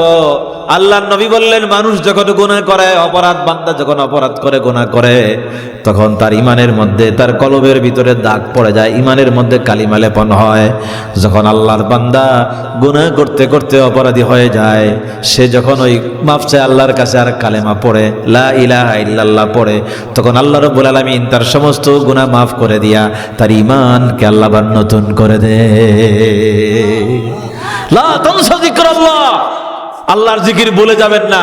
আফদালুজ যিকরে, নবীজি বলেছেন সবচাইতে শ্রেষ্ঠ জিকির হলো লা ইলাহা ইল্লাল্লাহ। লা ইলাহা, এটা বেশি বেশি করে পড়বেন। আরো জিকিরের কথা হাদিসের মধ্যে আছে, শ্রেষ্ঠ 4টা কালেমা নবীজি বলেছেন সুবহানাল্লাহ ওয়ালহামদুলিল্লাহ লা ইলাহা ইল্লাল্লাহু আল্লাহু আকবার। এই 4টা বেশি বেশি করে পড়বেন। মুখস্থ আছে না সবার? সবাই আমরা জানি কিন্তু আমল করি না। আল্লাহ আমাদেরকে আমল করার তৌফিক দাও, বলে না আমিন। সুবহানাল্লাহ ওয়ালহামদুলিল্লাহ ওয়া লা ইলাহা ইল্লাল্লাহু আল্লাহু আকবার, এগুলো পড়বেন। নামাজের সালাম ফিরাইয়া 33 বার সুবহানাল্লাহ পড়বেন, 33 বার আলহামদুলিল্লাহ পড়বেন, 34 বার আল্লাহু আকবার বলবেন। বলবেন তো ভাই ইনশাআল্লাহ? নামাজের সালাম ফিরাই আমরা মোনাজাত ধরি লম্বা করে, কিন্তু নবীজি আমল, নবীজি কি আমল করতেন? নবীজি ওইভাবে নামাজের পরে হাত তোলা দিয়ে মোনাজাত করেন নাই।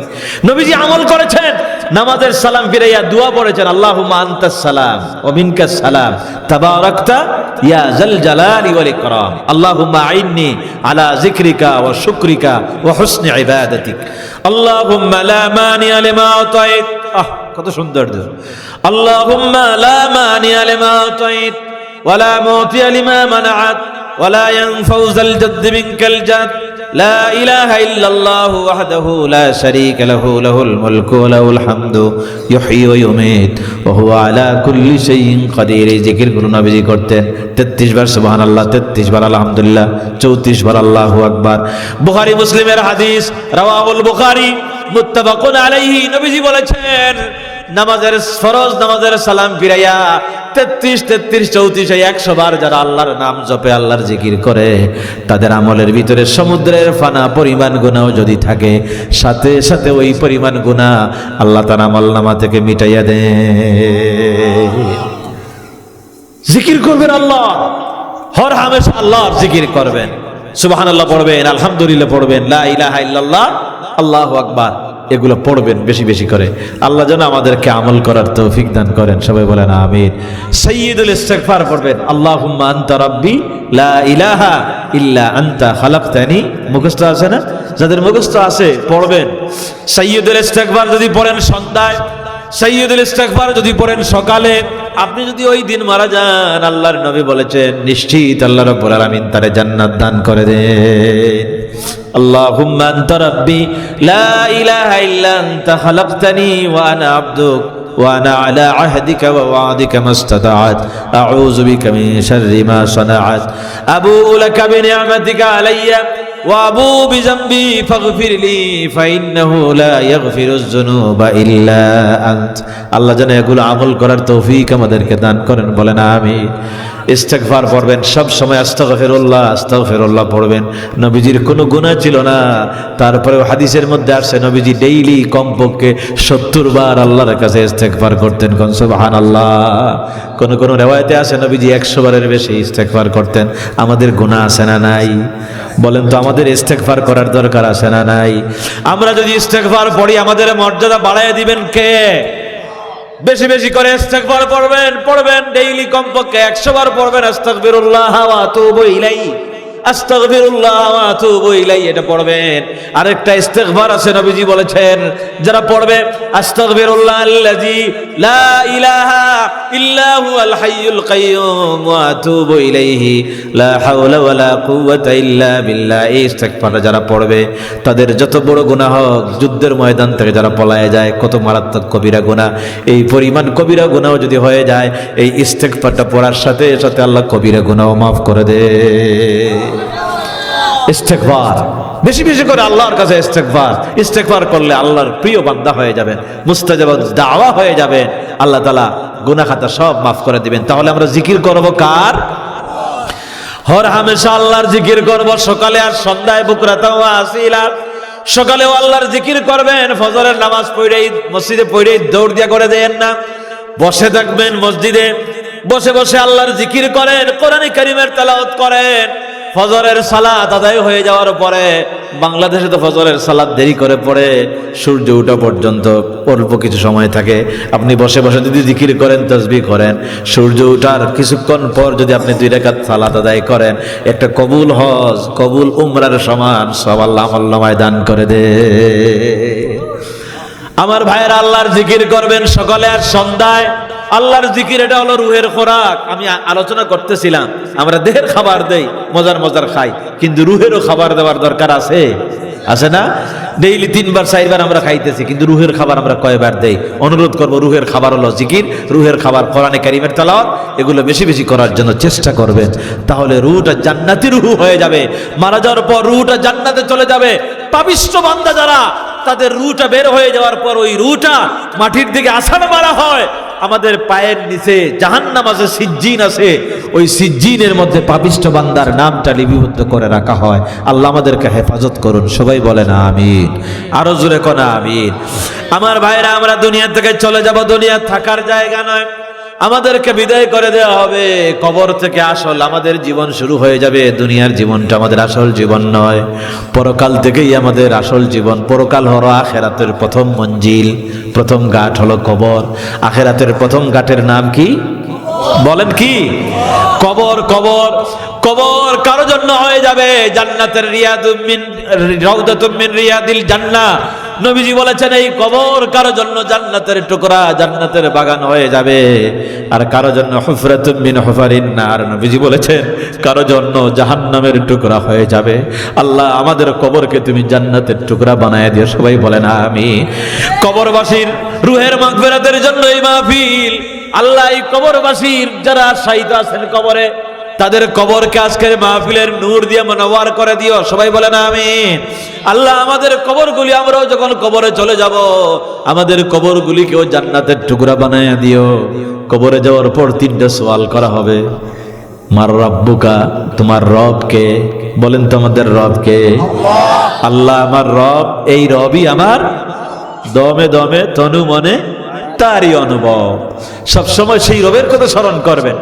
ইন্নাল্লাযীনা ক্বালু রাব্বুনাল্লাহ সুম্মা ইসতাকামু তাতানাজ্জালু আলাইহিমুল মালাইকা আল্লা তাখাফু ওয়া লা তাহজানু ওয়া আবশিরু বিল জান্নাতিল্লাতী কুনতুম তুআদুন। নিশ্চয় যারা বলে আল্লাহ আমার রব, সুম্মা ইসতাকামু, এরপর আল্লাহর রুবুবিয়তের উপর ইস্তেকামত থাকে, আল্লাহকে যদি রব মানেন, রবের গোলামি যদি করেন, রবের বন্দেগী করে জীবনটা যদি চালায় যেতে পারেন, তাহলে কবরে গিয়া যখন বলবেন রাব্বি আল্লাহ, এটার নাম হলো সফলতা। দুনিয়ায় নাফরমানি করলেন, আপনি যেই হন না কেন, কবরে গিয়া বলবেন হায় হাতা লা আদরি, হায় হাতা লা আদরি, হায় হায় হায় হায়, জানি না রব কে, তো চিনি না, জানি না কে আমার রব। ওখান থেকেই জাহান্নামের আযাব শুরু হয়ে যাবে। আমার ভাইরা, 2 নম্বর প্রশ্ন করা হবে, ওমা দীনুকা, তোমার দিন কি? বলেন তো আমাদের দিন কি? ইন্নাদ-দীনা ইনদাল্লাহিল ইসলাম। আল্লাহর কাছে একমাত্র গ্রহণযোগ্য জীবন ব্যবস্থার নাম হলো ইসলাম। ইসলাম এটা পরিপূর্ণ জীবন ব্যবস্থা, এমন একটা নিয়ামত আল্লাহ আমাদেরকে দিলেন, আমাদেরকে মুসলমান বানাইছেন। এজন্য খুশি না বেজার? আমরা মুসলমান হয়ে গেলাম, আল্লাহ রাব্বুল আলামিন মুসলমানের ঘরে আমাদেরকে জন্ম দিলেন। আমরা কালেমা পড়লাম, লা ইলাহা ইল্লাল্লাহু মুহাম্মাদুর রাসূলুল্লাহ। আল্লাহ সাল্লাল্লাহু আলাইহি ওয়াসাল্লাম, এই ইসলামের উপর আমরা যেন মৃত্যু পর্যন্ত টিকে থাকতে পারি, আল্লাহ যেন তৌফিক দেন। বলেন আমিন। আমরা বাঁচবো তো ইসলাম নিয়ে বাঁচবো, ঠিক কিনা কন? আমরা মরবো তো ইসলাম নিয়ে মরবো। যদি জীবন দেওয়ার দরকার হয়, আমরা ইসলামের জন্য, আল্লাহর দ্বীনের জন্য যদি জীবন দেওয়ার ডাক আসে, জীবন দিতে প্রস্তুত আছি তো? সবাই বলেন আছি তো ইনশাআল্লাহ।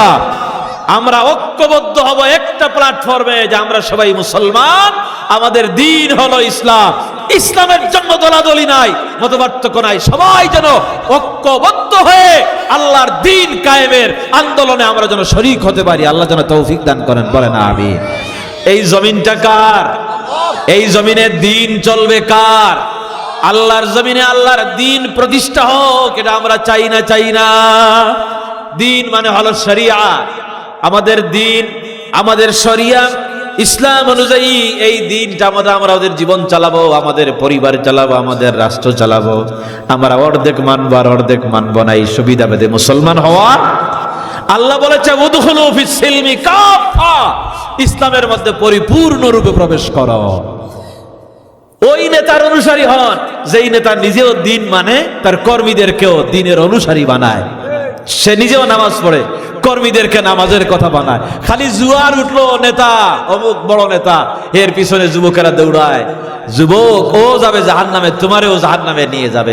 এমন নেতার পিছনে আসো যেই নেতা নিজে নামাজ পড়ে, কর্মীদেরকে নামাজের কথা বলে, নিজেও আল্লাহর দ্বীন মানে, তার অনুসারীদেরকে আল্লাহর দ্বীন মানার জন্য সে ওইভাবে ট্রেনিং দেয়, তাদেরকে ওইভাবে কর্মী হিসাবে গড়ে তোলার জন্য চেষ্টা করে। এই রকমের নেতাও আমাদের সমাজে আছে না নাই?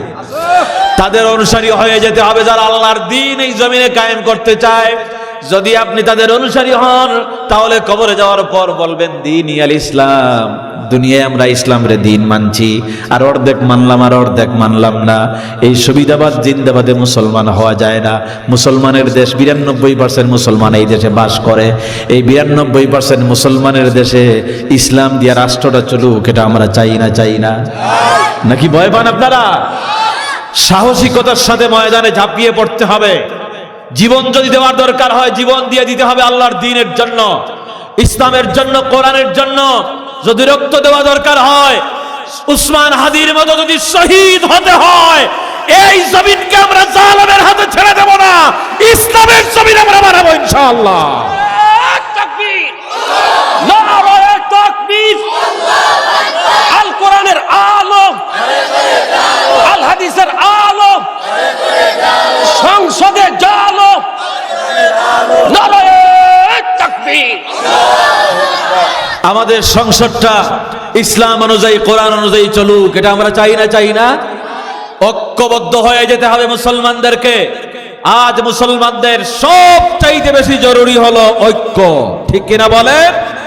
দল মত নির্বিশেষে যাদের নাম মুসলমান, যারা কালেমা পড়েছে, কালেমার ভিত্তিতে আল ইত্তেহাদ মাআল ইখতিলাফ, ইখতিলাফ থাকতে পারে, পীর সাহেবের তরিকা থাকতে পারে, কত রকমের পীর বাংলাদেশে আছে, মসলক যার যার, ইসলাম সবার, তরিকা যার যার, আল্লাহর দ্বীন কায়েম করার জন্য সীসা ডালা প্রাচীরের মতো এক হয়ে যেতে হবে সবাইকে।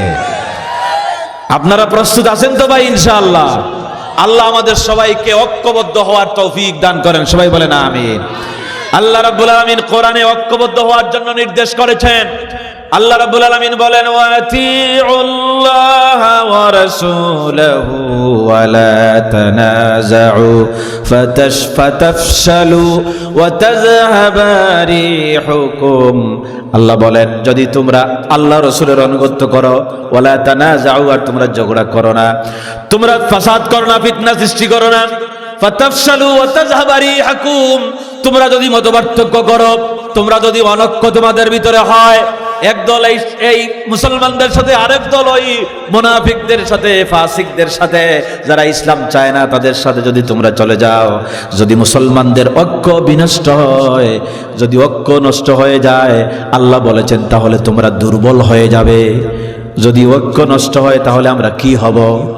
দুর্বল হয়ে যাব। যারা ঐক্য নষ্ট করে তারা হলো ইতিহাসের সবচেয়ে বড় মুনাফিক, ঠিক কিনা বলেন? আজকে আলেম ওলামারা ঐক্যবদ্ধ হয়েছে, এতে আপনারা খুশি না বেজার? দেখেন, এই যে সব ইসলামী দলগুলো একই প্ল্যাটফর্মে যখন একসাথে ডাক দেয়, তখন একটা ঈদের আনন্দের মতো একটা আনন্দ লাগে না? আমাদের মধ্যে একটা আনন্দ লাগে। চরমোনাই পীর সাহেব চলে আসছেন, এরপরে মামুনুল হক সাহেব চলে আসছেন একই প্ল্যাটফর্মে, জামাতে ইসলাম একই প্ল্যাটফর্মে, এইভাবে কওমি, আলিয়া, বিভিন্ন পীর তরিকা, সরসিনা, নেসারাবাদ, আরো যত তরিকা আছে, এই সব তরিকাগুলো যদি ঐক্যবদ্ধ হয়ে যায়, সব মুসলমানেরা, সব ইসলামিক নেতৃবৃন্দ, পীর, আল্লাহর ওলিরা, ওলিয়া উলিয়ারা, বাংলাদেশে যারা দ্বীনের খেদমত করে, সবাই যদি ঐক্যবদ্ধ হয়ে যায়, বাংলাদেশের মুসলমানদের কাছে ঈদের আনন্দের মতো লাগে, ঠিক কিনা বলেন? আপনারা কি চাই সবাই ঐক্যবদ্ধ হোক? কিছু তো থাকবে, কিছু থাকবে। আহবারাহুম ওয়া রুহবানাহুম আরবাবাম মিন দুনিল্লাহ, আল্লাহ কোরআনে বলছে কিছু থাকবে মুনাফিক। দেখেন না, দুই সাইডটা এমপি হওয়ার লোভে আজকে ঐক্যকে, দুই সাইডটা আলেম মুনাফিক, তারা ওই যে লুবি কিছু আছে, তারা ঐক্যকে বিনষ্ট করতেছে, ঠিক কিনা বলেন? এই রকমের দুই চারজন যারা এমপি হওয়ার লোভে ইসলামপন্থীদের ঐক্য নষ্ট করছে, আপনারা মনে রাখবেন, ওই এমপি হওয়ার লোভে যতই গেছে ওদের সাথে, এরপরেও দেখবেন এরা এমপি হতে পারবে না ইনশাআল্লাহ, ঠিক কিনা বলেন? কারণ এখন সবচাইতে জরুরি হচ্ছে ঐক্যবদ্ধ হওয়া, ঠিক কিনা? এই পজিশন, এই পরিস্থিতি সামনে রেখে আজকে বাংলাদেশের যে পরিবেশ পরিস্থিতি তৈরি হয়েছে, বাংলাদেশ এখন ইসলাম প্রতিষ্ঠার জন্য একটা উর্বর ভূমিতে পরিণত হয়ে গেছে, ঠিক কিনা বলেন? সারা দেশে আমরা যেখানেই সফর করছি, সেখানেই লোকেরা দলে দলে সাইয়াদখুলুনা ফি দীনিল্লাহি আফওয়াজা, আমরা দেখতে পাচ্ছি লোকেরা বলতেছে, হুজুর আমরা অনেক তন্ত্র মন্ত্র দেখেছি, অনেক মতবাদ দেখেছি, সব মতবাদ বাদ, এবার ইসলাম প্রতিষ্ঠা হোক, এটা আমরা চাই। সব তন্ত্র মন্ত্রের দিন শেষ, এখন ইসলামের বাংলাদেশ, ঠিক কিনা বলেন? ফেসিবাদের দিন শেষ, সান্দাবাজের দিন শেষ, এবার কিসের বাংলাদেশ? জোরে বলেন, কিসের বাংলাদেশ? ইসলামের বাংলাদেশ। আপনারা আসুন, আমি এই আলোচনায় আপনাদেরকে বলতে চাই, আসুন আমরাও সবাই ঐক্যবদ্ধ হয়ে যাই। যারা এখনো ঐক্য নষ্ট করতেছেন তাদের প্রতি উদাত্ত আহ্বান, এখনো সময় আছে, ফিরে আসেন তওবা করে, ঐক্য নষ্ট করে দিয়েন না। দুই চারজন যারা বিভিন্ন ভাবে গিয়েছেন, লুবে পড়ে গিয়েছেন, আমরা দেখতে পাচ্ছি কিছু আলেম, ভালো ভালো আলেম, মাদ্রাসার মুহাদ্দিস, মাদ্রাসার মুফতি, মুহতামিম, অনেক বড় আলেম, এই দুই চারজন আপনারা যারা এই যে শাইখুল হাদিস, ইবনে শাইখুল হাদিস, তারপরে চরমোনাইর পীর সাহেব ওলি, ইবনে ওলি, আল্লাহর ওলিরা, এরপরে বড় বড় আলেমরা এখানে আছে, আরো দুই চারজন আলেম যারা লুবে চলে গেছেন, উদাত্ত আহ্বান জানাচ্ছি, আপনারাও চলে আসেন, আসেন আমরা ঐক্যবদ্ধ হই। বাংলার মুসলমানেরা এখন তাকায় আছে শাহজালাল, শাহপরানের দেশে ঐক্যবদ্ধ হওয়ার জন্য মানুষ একদম তীর্থক ভাবে তাকিয়ে আছে চাতক পাখির মতো, যে সবাই যেন ঐক্যবদ্ধ হয়ে যায় সীসাডালা প্রাচীরের মতো। কারণ এখন বাংলাদেশে ইসলাম কায়েম হয়ে যাবে যদি সবাই ঐক্যবদ্ধ হয়ে যায়। আল্লাহ যেন সবাইকে ইসলামের জন্য, দ্বীনের জন্য ঐক্যবদ্ধ হওয়ার তৌফিক দান করেন, বলেন আমিন। দ্বীন অনুযায়ী যদি আমরা চলতে পারি, কবরে বলতে পারবো দ্বীন আল ইসলাম। এরপরে প্রশ্ন হবে আমার নবীকা, তোমার নবীকে? আমরা বলবো আমাদের নবী মুহাম্মদুর রাসূলুল্লাহ।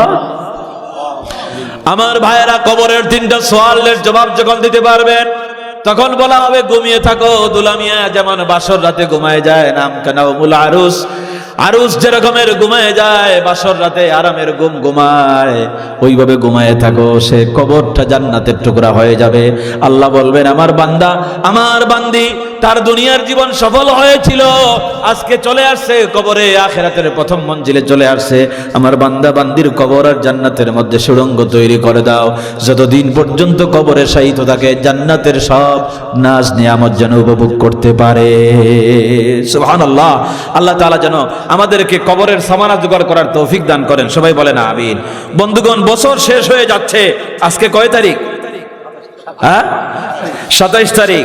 আর 2-3 দিন পরে একটা দিন আসতেছে, একটা রাত আসতেছে, এর নাম হলো 31st নাইট, 31শে ডিসেম্বর। এই মুসলমান জানে না কোন দিকে আরবি নববর্ষ শুরু হয় আর কোন দিকে আরবি নববর্ষ। এখন একটা মাস শুরু হয়েছে, আরবি মাস, এই মাসের নাম কি? রজব মাস। আমরা অনেকেই জানি না রজব মাস আসলে নবীজি দোয়া করতেন, আল্লাহুম্মা বারিক লানা ফি রাজাবা ওয়া শাবান ওয়া বাল্লিগনা রমাদান, দোয়া করতেন। আমরা অনেকেই জানি না এগুলা। মুহররম মাস আরবি মাস, বছরের প্রথম মাস।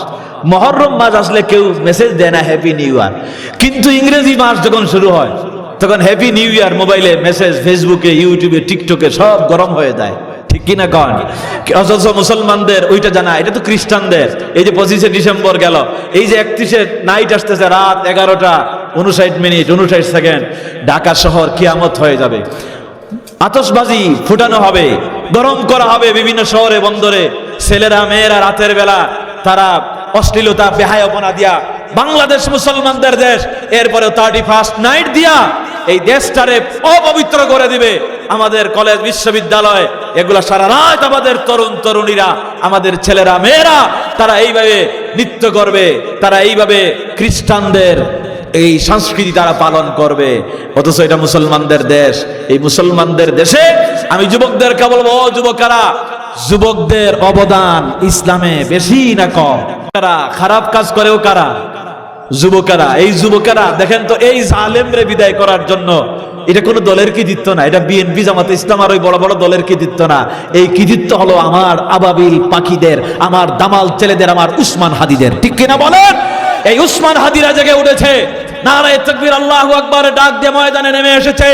এই উসমান হাদির স্লোগান ছিল ইনসাফ, ইনসাফ, ইনসাফের বাংলাদেশ। উসমান হাদির স্লোগান ছিল যে আজাদি না গোলামি। হ্যাঁ বলেন, আজাদি না গোলামি? আমরা গোলাম কার? আমরা কি ভারতের গোলাম? ভারত মাতবাড়ি করুক, এটা আমরা চাই কি? আমরা চাই? আমরা ভারতের গোলামি করব না। এই জন্য আমার দামাল ছেলেরা, আমার উসমান হাদি, আমার হাসনাত আব্দুল্লাহ, আমার সার্জিসরা, আমার বাংলাদেশের তরুণ ছেলেরা, সারা দেশে তরুণেরা, কিশোরেরা গোলামি না আজাদি বলে রাস্তায় নেমে আসলো। ভারতের গোলামদেরকে একদম মেরে বাংলাদেশকে বের করে দিল, ঠিক কিনা বলেন? তাকবীর, নারায়ে তাকবীর। আজাদি না গোলামি, দিল্লি না ঢাকা, দিল্লি না ঢাকা। এটাই হবে এখন মুসলমানদের দেশ, এটাই হবে এখন মুসলমানদের স্লোগান। এই দেশ শাহজালালের, এই দেশ শাহপরানের, এই দেশ আল্লামা সাঈদীর, এই দেশ নরেন্দ্র মোদীর না, ঠিক কিনা বলেন? ভারতের গোলামদের ঠাঁই আর এই দেশে হবে না। ওই ভারতের গোলাম বাংলাদেশ থেকে বিদায় করে দেয়া হয়েছে ঝাঁটা মেরে। ওই হাসিনাকে বাংলাদেশে আর 100 বছরের ভিতরে আসতে দেয়া হবে না, ঠিক কিনা বলেন? এই দেশকে আর অপবিত্র করতে দেয়া হবে না। আল্লাহ তাআলা এই দেশে ইসলাম কায়েম করুন, আমরা সবাই বলি আমিন। রাগ করতেছেন আপনারা? কি জালাম জ্বালাইছে ইসলামপন্থীদেরকে। আল্লাহ জন্য ইসলামের জন্য উর্বর করে দেন জমিনটারে। 31 নাইট এই যুবকেরা যারা দেশকে বাঁচালো, এই যুবকেরা আর 31শে ডিসেম্বর রাত্রে 31 নাইট উদযাপন করবে না। এবার যুবকেরা জেগে উঠো। তরুণদেরকে আমি উদাত্ত আহ্বান জানাই, তরুণেরা, সারা দেশের যুবকেরা, সারা দেশের তরুণেরা, আগামী যে 31 নাইট আসতেছে, এই 31শে ডিসেম্বর রাত্রে এখন স্লোগান দিবা তোমরা গোলামি না আজাদি। আমরা বলবো আজাদি আজাদি। তোমরা নেমে আসো, এই দেশে ইসলাম চলবে। এই দেশ দিল্লির না, এটা বাংলাদেশ, এটা ঢাকার দেশ, এটা মুসলমানদের দেশ। ঢাকা হলো মুফতিদের দেশ, এই দেশ হলো ইসলামের দেশ, এই দেশ হলো কোরআনের দেশ।